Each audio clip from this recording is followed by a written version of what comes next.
नमस्कार, स्वागत है आपका डी स्टडी पॉइंट जीके में। तो देखिए, आज हम लोग बात करने वाले हैं बिहार एसएससी सीजीएल 3 के बारे में। ठीक है, देखिए इसका फॉर्म भराने का जो है डेट, आज तो लिंक ओपन नहीं हुआ, कल से शायद ओपन होने वाली है। ठीक है, तो आप लोग, पहली बात है इसका फॉर्म जो है आप आराम से भरिएगा, कहीं कोई गलती वलती फॉर्म में नहीं करना है, जैसे मोबाइल नंबर वगैरह ये सब आपको ढंग से भरना है, क्योंकि मोबाइल नंबर वगैरह यदि गलती होता है तो एक बड़ा इशू आजकल बन रहा है। ठीक है, तो आप लोग इस चीज़ का ध्यान रखिएगा।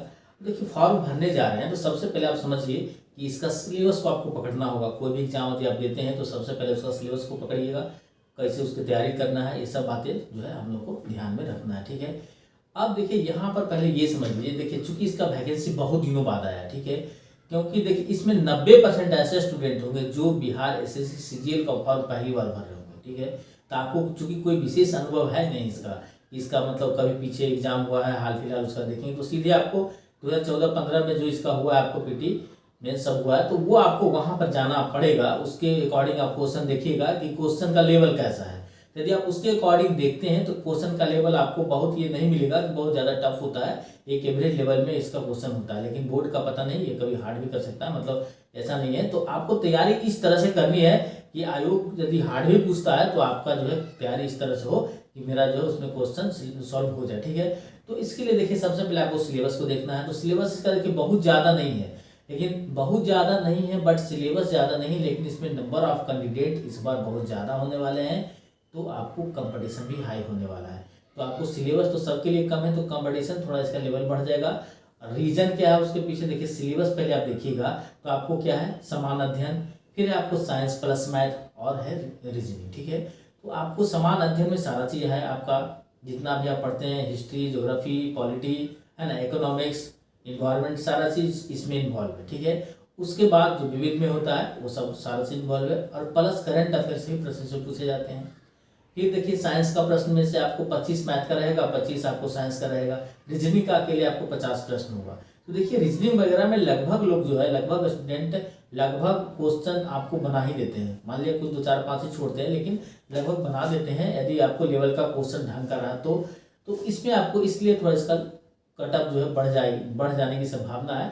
तो इसमें आपको तैयारी करना है टू दी पॉइंट, कौन सी बुक को प्रेफर करना है ना। तो देखिए समान अध्ययन के लिए तो ये आप जानते हैं कि ब्रह्मास्त्र किताब है लूसेंट को आप कोई भी एग्जाम में वन लाइनर ऑब्जेक्टिव वाला, उसमें आप उसे आप हटा नहीं सकते। तो सबके टेबल पे आपको मिलेगा ही, जो भी स्टूडेंट तैयारी करते हैं आपको ये वाली किताब मिलने वाली है, लूसेंट का समान अध्ययन। ठीक है, तो लूसेंट का समान अध्ययन से आप तैयारी अभी भी कर ही रहे होंगे, उम्मीद है कि आप कर ही रहे होंगे, कोई भी एग्जाम की तैयारी कर रहे होंगे तो इससे तो आप पढ़िएगा। यदि आसपास कोई भी एग्जाम नहीं भी होता है तब भी स्टूडेंट इसे रोज जो है 2-3 घंटा समय इस पर देता ही है। तो आपको जीके के लिए, जैसे कि आपको हिस्ट्री, ज्योग्राफी, पॉलिटी, इकोनॉमिक्स, ये सब के लिए आपको क्या पढ़ना है, लूसेंट पढ़ना। ठीक है, लूसेंट आप पढ़ लिए, ये हो गया आपको कि भाई सिलेबस मेरा कवर हो गया। और पूरी देखिए यहाँ पर कंप्लीट करना है आपको, तो इसको भी नहीं छोड़ना है आपको। ये जो पूर्वावलोकन वाली घटना चक्र है, ये हिस्ट्री की है, उससे हर टॉपिक का, हिस्ट्री का भी है, ज्योग्राफी का भी है, पॉलिटी का भी है। तो आप जो है लूसेंट पढ़ने के बाद इसका सिर्फ और सिर्फ क्वेश्चन आप इससे देख सकते हैं, इससे आपकी तैयारी बहुत ही बेहतर हो जाएगी जीके की। ठीक है, अब आ गई बात करंट अफेयर की। तो करंट अफेयर के लिए आप लोग को पता ही होगा आजकल बहुत ज़्यादा है, ये चूंकि इससे प्रश्न भी अच्छे खासे पूछे जाते हैं। तो ये है का स्पीडी का, इडुटेरिया का भी अच्छी खासी आती है। ठीक है, तो जो भी आपको पसंद पड़े इसमें वो बुक आप रेफर कर सकते हैं, एसएसपीडी, इडुटेरिया, जो आपको अच्छा लगे उसे आप रेफर कर सकते हैं। तो ये हो गया आपको समान अध्ययन वाला टॉपिक कंप्लीट हो गया। अब आती है साइंस के लिए। तो देखिए साइंस के लिए यदि आपको लेवल पूरा स्ट्रॉन्ग करना है, ठीक है, तो यदि लेवल स्ट्रॉन्ग करना है तो आपको 2 किताबें चाहिए, या फिर उसका प्रोसेस आप 2 तरीके से पढ़ सकते हैं। या तो आप एनसीईआरटी का किताब जो है 8 से लेकर 10 तक पढ़ लीजिए, साइंस की किताबें, या फिर एक महेश बटवाल की किताब आती है बायोलॉजी की अलग और फिजिक्स केमिस्ट्री का अलग, तो उसे भी आप पढ़ सकते हैं। उसका लेवल अच्छा खासा है, यदि उसे आप पढ़िएगा तो आपको साइंस में दिक्कत नहीं होने वाली। ठीक है, तो या फिर एक लूसेंट की भी किताब आती है, देखिए मैं यहाँ पर ऑप्शन दे रहा हूँ, लोग अपनी इच्छा अनुसार ले सकते हैं। लूसेंट की एक आती है साइंस स्पेशल करके बुक आती है, ठीक है, तो आप उसे भी ले सकते हैं।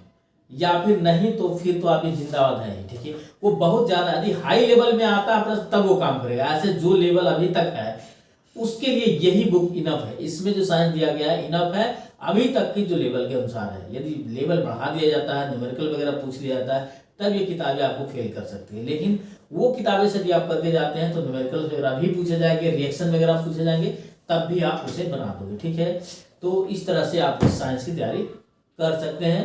मैंने यहाँ पर 2-3 ऑप्शन दिया है आपको, क्योंकि देखिए अभी समय है, जब समय कम होता है तब तो आप उस बुक को फॉलो नहीं कर सकते हो, लेकिन यदि समय अच्छी खासी दी है, अभी चूंकि एग्जाम डेट भी नहीं है, तो आप इससे चाहे तो तैयारी कर सकते हैं। मैथ के लिए देखिए बहुत सारे स्टूडेंट का कंप्लीट होगा, नहीं होगा तो हरीश अग्रवाल या कोई भी जो बुक आती है टॉपिक वाइज पूरा कॉम्पिटिटिव एग्जाम के लिए, उससे आप लेके बना सकते हैं। या फिर कहीं आप किसी चीज़ को मतलब कहीं आप क्लास वगैरह कर रहे हैं, वहाँ से आप फॉलो करके असाइनमेंट बना के आप उसे क्लियर कर सकते हैं, ठीक है।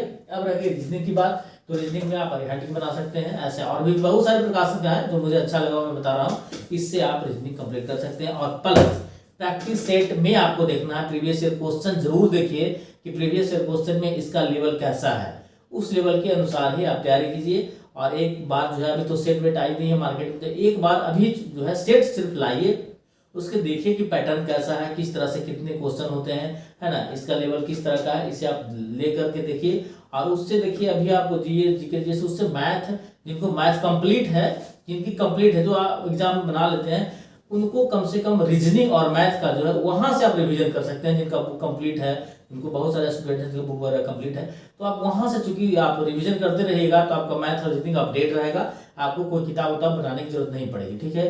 तो यदि आप इस तरह से स्ट्रेटेजी बना के तैयारी करते हैं बिहार सीजीएल का, क्योंकि देखिए इसमें अच्छी खासी पोस्ट है ना, लेवल भी 7 तक का इसमें जॉब आपको मिलने वाली है। क्योंकि कंपटीशन हाई होने वाला है, इसलिए आपको तैयारी अभी सही करनी होगी, प्रिपरेशन ढंग से करना होगा।